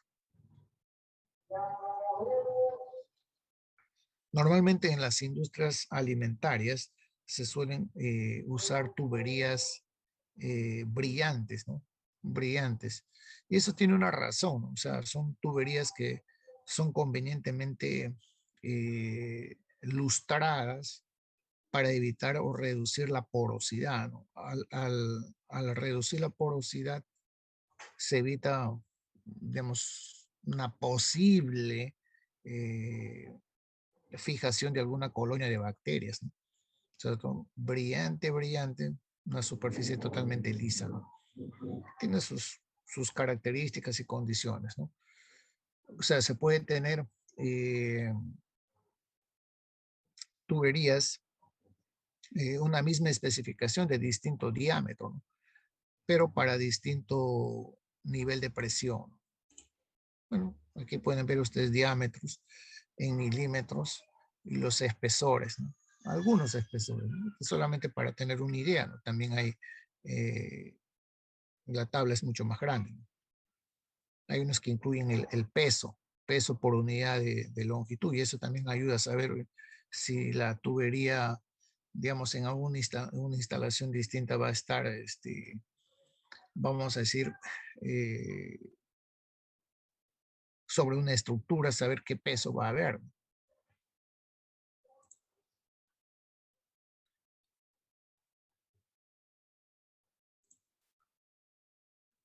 Bueno, estas son las calderas. Bueno, lo mismo también tenemos en la columna de destilación, ¿no? La destilación es una operación unitaria ampliamente usada. Bueno, una de sus aplicaciones, pues, que yo siempre digo es la aplicación cumbre, es en la destilación del crudo, ¿no? Destilación del petróleo. Entonces, la destilación consiste en hacer una separación de una mezcla líquida, o sea, de un líquido, considerando sus temperaturas de ebullición. Entonces, esta operación se realiza de manera continua, ¿no? Y estos vienen a ser lo que se llaman las torres de destilación. Entonces hay un líquido de alimentación a una temperatura dada y la columna de destilación que tiene una serie de platos que van permitiendo que los vapores más livianos sigan, digamos, ascendiendo de un plato a un plato y al final se pueda tener, digamos, solamente la condición más liviana de esa mezcla de líquidos, ¿no? Entonces, es una columna de destilación que se maneja el caudal, la presión en la cabeza de la columna, la composición y la temperatura de la alimentación. Y esto nos permite saber qué nivel de energía lleva, los caudales o flujos del destilado y del producto destilado, que es en el tope, por ejemplo, se puede hacer una condensación y pasar el vapor al líquido, ¿no?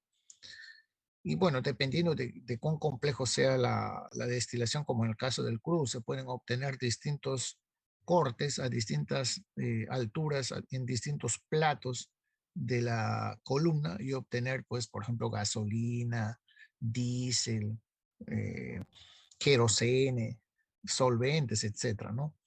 Entonces, acá tenemos las columnas, y la idea es esta, ¿no? Hay una alimentación, aquí hay una válvula, este tiene una temperatura, y bueno, aquí platos de destilación. Entonces, en cada plato hay un nivel de altura de líquido, ¿no? Y el vapor, como consecuencia de esta ebullición, acá tenemos un reboiler que está haciendo hervir permanentemente la solución. Entonces, se van produciendo vapores y los vapores más livianos cada vez van ascendiendo, ¿no? Si solamente es una alimentación, vapor y producto de fondo, entonces aquí vamos a tener un vapor y aquí vamos a tener que hacer uso de un intercambiador de calor, ¿no? En este caso un condensador. Este condensador, aquí se va a llevar el cambio de fase y de aquí lo que vamos a hacer es un cierto nivel que se llama reflujo, ingresar a la columna para mantener el equilibrio en los platos, ¿no? Un cierto nivel de líquido en cada plato. Y bueno, del fondo vamos a tener un cierto producto. Entonces, si aquí tuviésemos nada más dos productos, por ejemplo, A y B, entonces aquí vamos a tener A y B, pero si es la situación, digamos, aquí podríamos tener A al 95% y B al 5%, porque A es la sustancia que tiene menor temperatura de ebullición. Pero acá tendríamos, digamos, podría ser al revés, ¿no? 95% de B y 5% de A, porque bueno, aquí va a salir el producto que tiene mayor temperatura de ebullición. Entonces, en una destilación, ¿qué estamos haciendo? Una separación de una mezcla que puedan ser A, B o puede ser como el crudo, muy complejo, y vamos a obtener, digamos, mezclas, pero con condiciones más concentradas, ¿no? Entonces vamos a tener un condensador y vamos a tener un producto de fondo, ¿no? Bottom. Bueno, en la columna de destilación, por ejemplo, se puede también hacer su control, ¿no? Este condensador, miren, acá hay un condensador, este vapor ingresa al condensador y va a recorrer el condensador, seguramente por las tuberías del condensador, y por la parte externa va a haber agua fría recorriendo toda la tubería y va a salir más caliente, ¿no? Va a salir más caliente. Entonces se logra la condensación y bueno, aquí vamos a tener un tanque, un vessel, un acumulador, ¿no? Entonces aquí vamos a seguramente controlar el nivel de este tanque, ¿no? La altura. Entonces, parte de este líquido ya va a pasar a la columna de destilación y otro va a ser producto, ¿no? Producto. Entonces, aquí hay un control del nivel de la altura del líquido que se ha condensado con esta válvula, ¿no? Aquí tenemos una placa de orificio donde se produce una caída de presión para regular el flujo que va a entrar a la columna, ¿no? Entonces, fíjense ustedes, esta bomba va a aplicar un cierto nivel de una bomba de una cierta potencia. Bueno, seguramente aquí va a haber un derivador de flujo. Entonces, ingresa esta placa de orificio, va a registrar una caída de presión para tener este flujo ya definido, ¿no? Y la diferencia es la que ya va a salir por acá.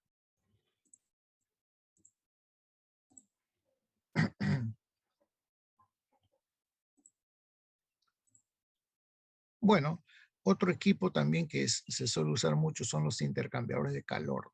Intercambiadores de calor. Hay muchos tipos de intercambiadores de calor. El condensador que acabamos de hablar es un intercambiador de calor, ¿no? El evaporador es un intercambiador de calor, pero propiamente cuando nos referimos a un intercambiador de calor, lo que hace es, digamos, calentar una solución a costa de ganar energía de otra corriente, ¿no? Entonces, en los intercambiadores de calor también hay una variedad de equipos de intercambiadores de calor dependiendo de cómo funcionan, dependiendo de cómo es su diseño.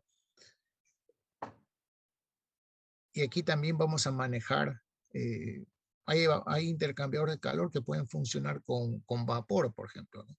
Con vapor. O también pueden trabajar con un líquido caliente, aprovechando una corriente salida de algún proceso que va a calentar a otro líquido, entre comillas, frío, ¿no?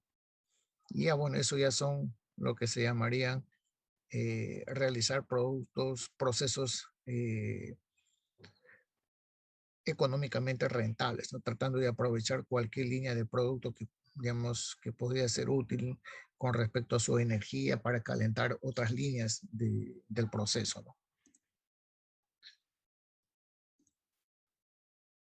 Bueno, aquí tenemos un intercambiador de calor. En el intercambiador de calor, un valor que es importante es la temperatura media logarítmica, ¿no? La temperatura media logarítmica está involucrado con 4 temperaturas, ¿no? hay una temperatura de entrada del fluido caliente y la temperatura de salida del fluido caliente. Hay una temperatura del fluido frío y una temperatura de salida del fluido frío. Esas 4 temperaturas se usan para evaluar lo que se llama la diferencia de temperatura media o temperatura media logarítmica, ¿no? Entonces, con ese valor de diferencia de temperatura media logarítmica se puede evaluar el área del intercambiador de calor. Y aquí estamos, somos un esquema de qué controles hacen. Aquí tenemos un control de flujo del agua fría para un cierto flujo de vapor o fluido caliente. Quiero llevarle a un cierto nivel de temperatura, ¿no? Entonces voy a tener un cierto fluido, o sea que hay un balance de masa y un balance de energía. Entonces aquí tenemos una placa de orificio para calcular el flujo, para controlar el flujo.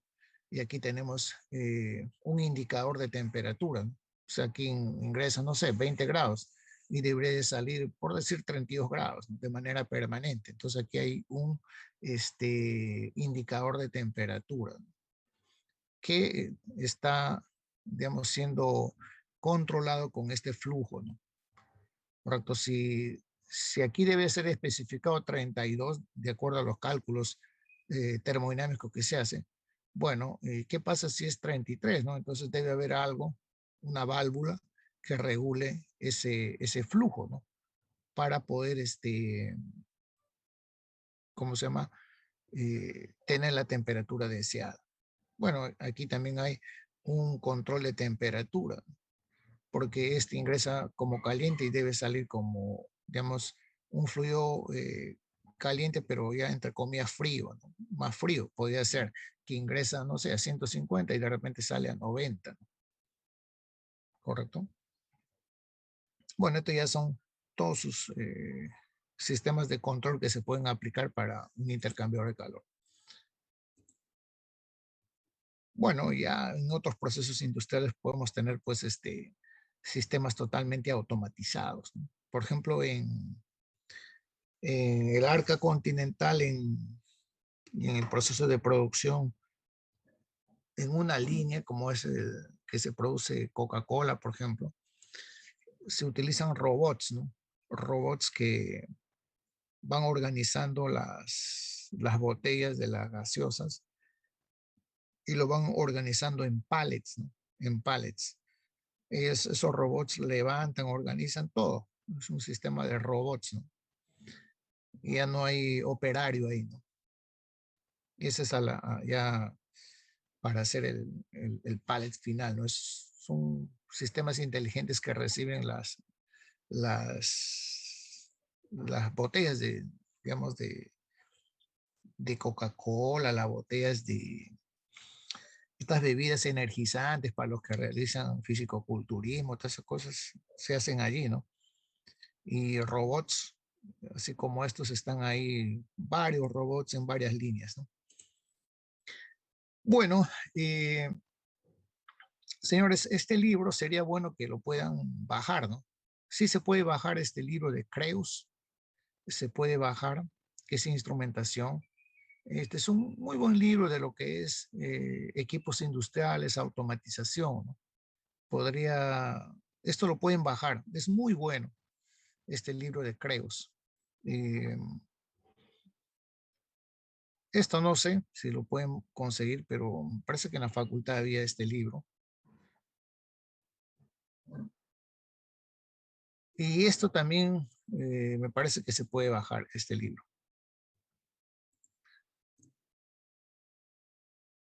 Bien, jóvenes, entonces, ¿alguna consulta?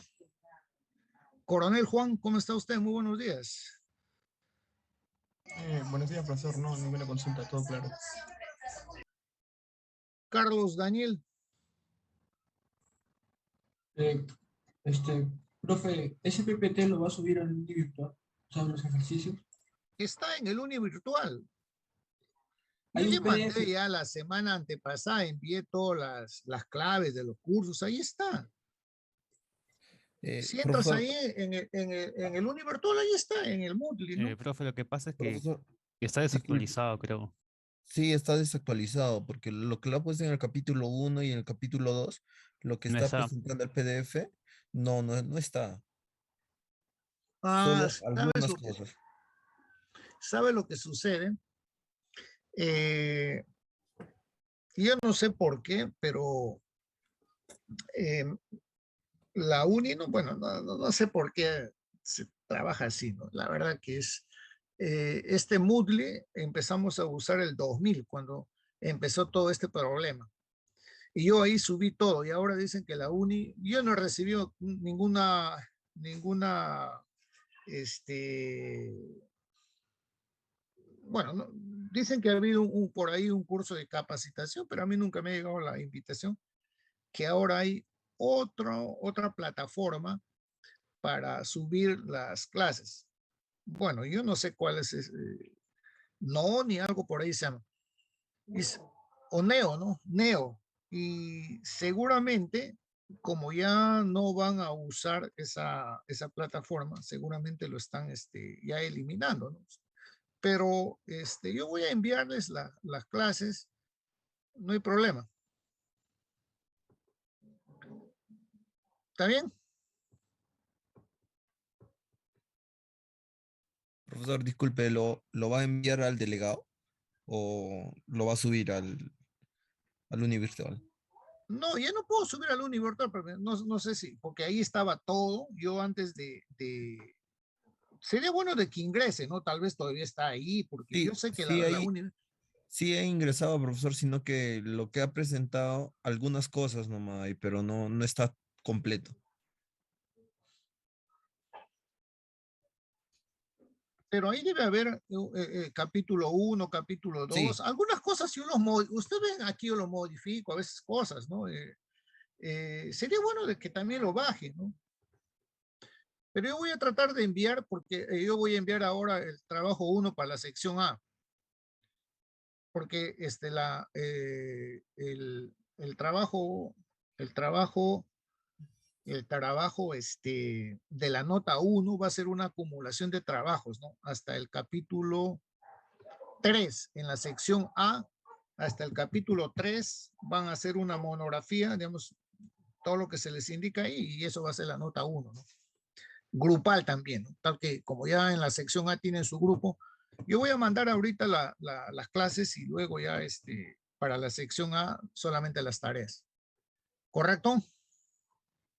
Profe, entonces cada tarea lo ve cada profesor en su sección de la parte Bueno, práctica. las otras secciones ya corresponden a cada profesor, ¿no? Yo estoy con la sección A, bueno, siempre he estado con la sección A, entonces esa es mi responsabilidad, ¿no?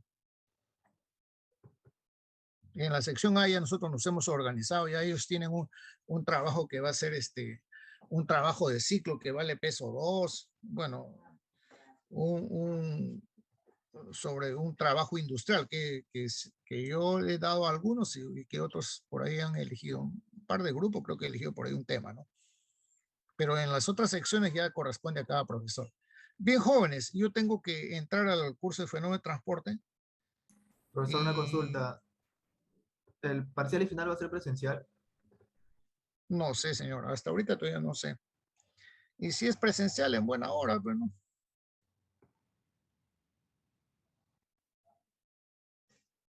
No, ahí, pero hemos hablado eso, Betanzo, ahí no, creo que es sección, semana 12, 12, 13 va a ser las exposiciones, ¿no?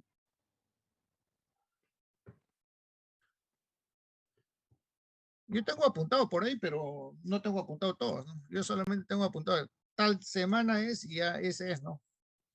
Muy bien, entonces que estén bien. Yo en un rato más les envío este capítulo, pero es bueno que ingresen a Univirtual y bajen todo, porque hay videos, están todos los temas, pequeñas cosas pueden cambiar, ¿no? De los temas, de repente presentación, las cosas, pero ya lo tienes, ¿no? O sea que eso ya depende de ustedes. Muy bien. Nos vemos el día jueves. Espero que el día jueves yo ya nos